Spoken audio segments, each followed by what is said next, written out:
So it's rewilding at its core. Right now, it's lots of open fields, arable or old horse paddocks, and we're already starting to see new life springing up in what was that agricultural landscape. To be able to see nature kind of take this site back again is really exciting.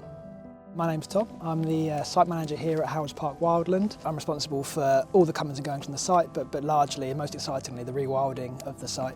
And our job and our kind of ambition is to turn it back to nature. So we've got 200 hectares and we are kind of right on the edge of London, of Greater London. The M25 is not far away. The London skyline is just over my shoulder over there, and Epping Forest is around the corner.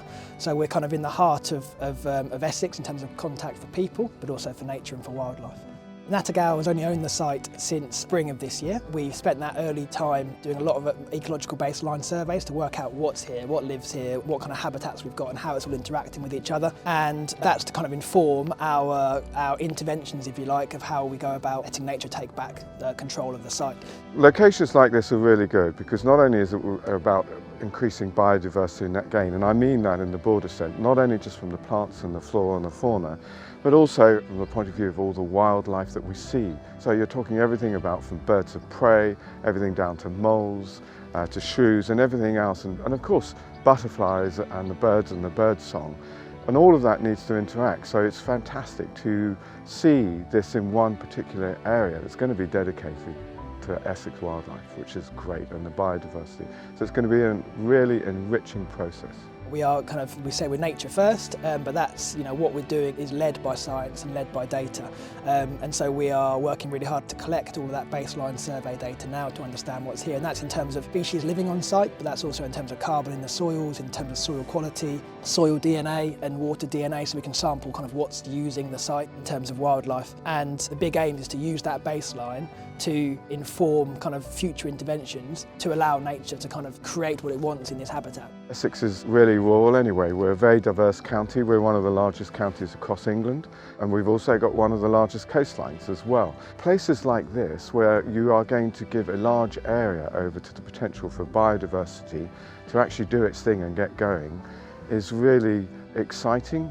Allowing nature to have its own space, for allowing it to grow, which is why everyone's calling it rewilding. And this is going to be a great example of that. But also, what is good for Essex's point of view, areas like this will become a sanctuary, they'll become a rest, they'll become a haven. Linking up all of these green spaces, this richness that we have, this will help the whole of Essex to be diversified. That will also allow agriculture to carry on to produce food and everything else that we do so well, and of course that's really important along with horticulture.